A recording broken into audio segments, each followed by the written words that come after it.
Hi friends, welcome to another Sunday Night Storytime.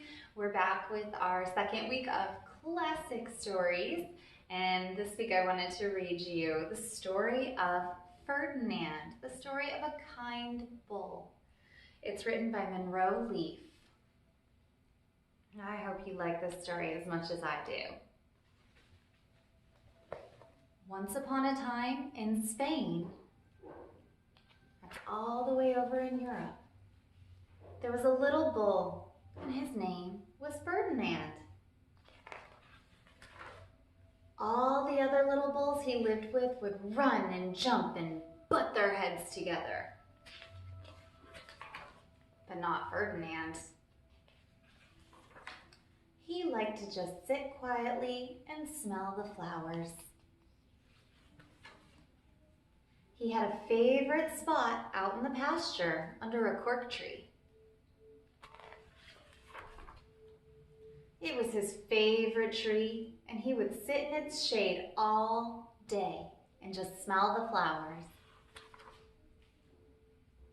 Sometimes his mother, who was a cow, would worry about him. She was afraid he would be lonely all by himself. "Why don't you run and play with the other little bulls and skip and butt your head?" she would say. But Ferdinand would shake his head. "I like it better here where I can just sit quietly and smell the flowers." Now his mother saw that he wasn't lonely, and because she was an understanding mother, even though she was a cow, she let him just sit there and be happy. And as the years went by, Ferdinand grew and grew until he was very big and strong. All the other bulls who had grown up with him in the same pasture, they would fight each other all day long. They would butt each other's heads and stick each other with their horns.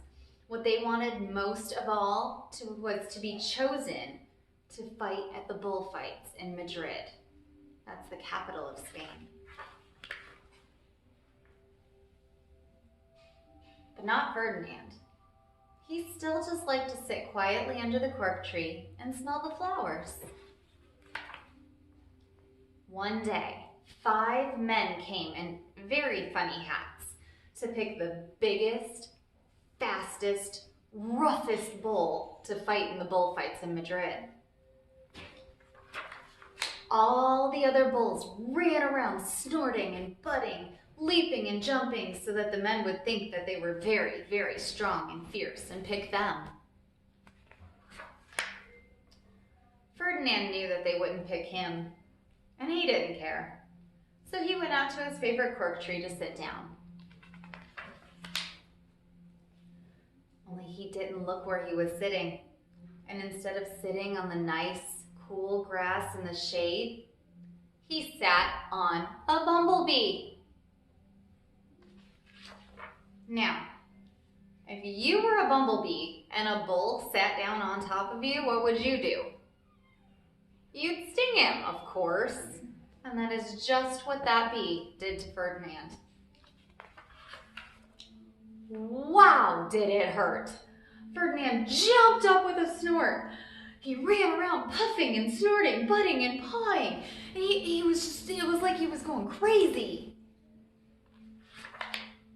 And the 5 men saw him, and they all shouted with joy.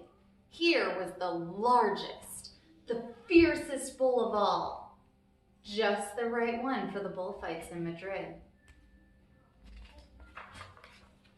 So they took him away for the bullfight day in a cart.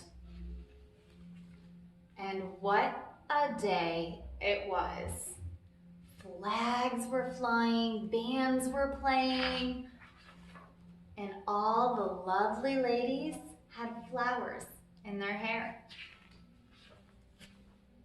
They had a parade into the bull ring.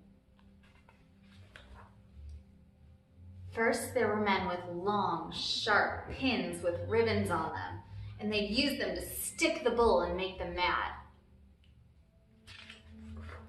Next came more men, and they rode skinny horses, and they had long spears to stick in the bull and make him even madder. Then came the matador, the proudest of them all. He thought he was very handsome, and he bowed to all the ladies. He had a red cape and a sword, and was supposed to stick the bull last. Then came the bull. And you know who that was, don't you? They called him Ferdinand the Fierce. And everyone was afraid of him. And the matador, he was scared stiff. Ferdinand ran to the middle of the ring, and everyone shouted and clapped because they thought he was going to fight fiercely and butt and snort and stick his horns all around. But not Ferdinand. When he got to the middle of the ring, he saw the flowers in all the lovely ladies' hair, and he sat down quietly, and he just smelled. He wouldn't fight and be fierce, no matter what they did to him. He just sat and smelled. And everyone was mad. And the matador, he was so mad that he cried because he couldn't show off with his cape and his sword. So they had to take Ferdinand home. And for all I know, he's sitting there still under his favorite cork tree, just smelling the flowers. The end. I hope you all enjoyed that book as much as I love this story so much. Ferdinand the kind bull. And even though everybody expected one thing from him, he just did what he loved. And that's a good lesson for us all. I hope you have a wonderful night full of sweet, sweet dreams, and I will see you next week.